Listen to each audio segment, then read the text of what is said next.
Rick Scott is declaring a state of emergency in 35 counties across that state, calling on residents to prepare right now. And he joins us now from Tallahassee.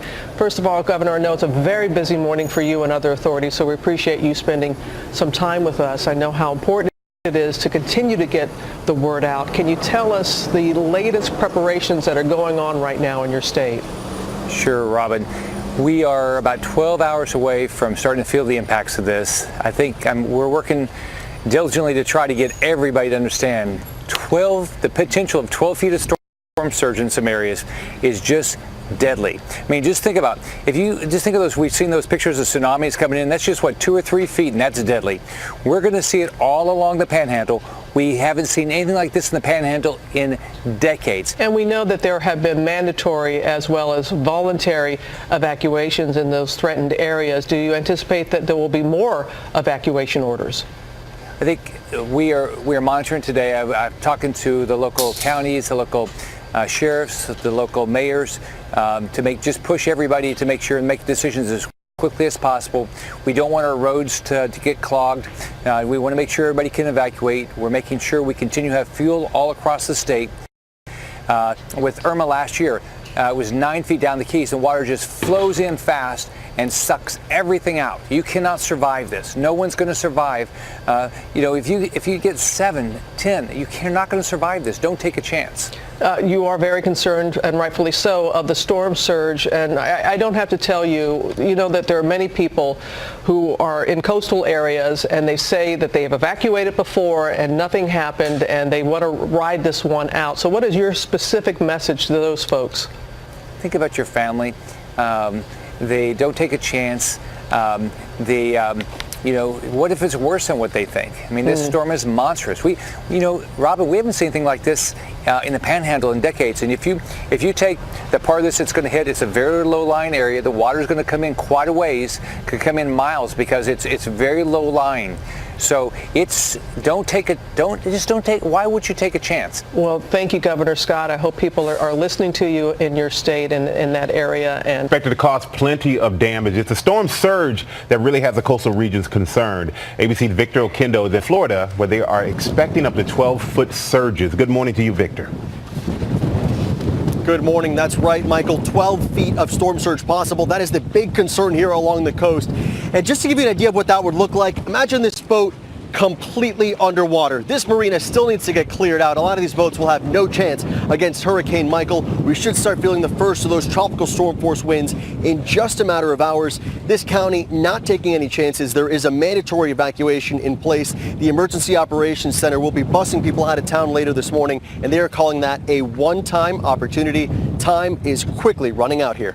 Michael? The Gulf Coast, take a live look at the satellite. Already feeling the effects, the outer bands are hitting Key West. People are racing to escape Panama City, where the hurricane is expected to make landfall. Traffic has been building up since Monday, ahead of this morning's mandatory evacuation. Here is what we know right now. States of emergency have been declared in Florida and Alabama. At least 120,000 people have been ordered to evacuate. The storm expected to make landfall as a major Category 3 hurricane. Of course, Ginger is tracking it all. She starts us off. Good morning, Ginger. Good morning, George. This beast is entering prime conditions for intensification. So as we see it, just about 400 miles south of Panama City, it is headed north right into the Panhandle. Timing-wise, it is tomorrow. So you have to be done with all of your preps today. You have to be out today. It's the end. And anywhere from Charleston to Tampa to Biloxi, you have to be on alert because well beyond the cone, the impacts will be felt. But the main impacts, the winds of up to 120 miles per hour tomorrow afternoon, come on. So Apalachicola, St. Teresa, St. Mark's, Tallahassee, all on high alert for that storm surge and the winds that'll take off even roofs at this point. The surge from Indian Pass to Cedar Key could reach 8 to 12 feet, 6 to 9 feet right there in Panama City Beach, where Rob Marciano is. I'm headed down with you, Rob, but people are headed out of that beach right now.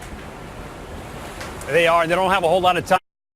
Storms in October, they can fire up quickly, they can fire up close to shore, so it doesn't give us a lot of time to prep to what could be a major Category 3 hurricane. We were just down here at the very beginning of hurricane season when Tropical Storm Alberto was coming ashore. Thankfully, that weekend it came in with a whimper, but folks here know that Michael is a completely different animal, and they are getting out. This morning, Hurricane Michael taking aim at the U.S. Gulf Coast. The quickly developing storm already lashing the coasts of Mexico and Cuba with whipping winds and drenching rain. NOAA hurricane hunters have been flying right through the heart of the storm, taking vital measurements to help predict what Hurricane Michael will do next.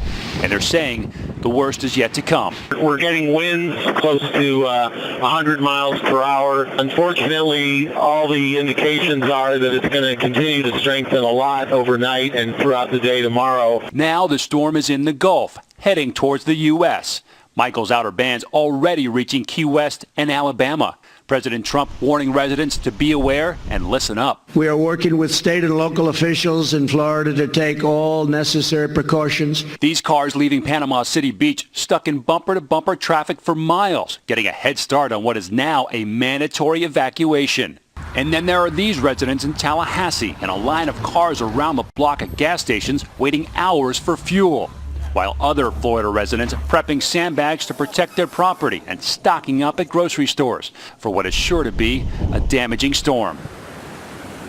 Not just damaging, could be historic. The last major hurricane to come through Panama City was Dennis back in 2005. That did almost $4 billion in damages.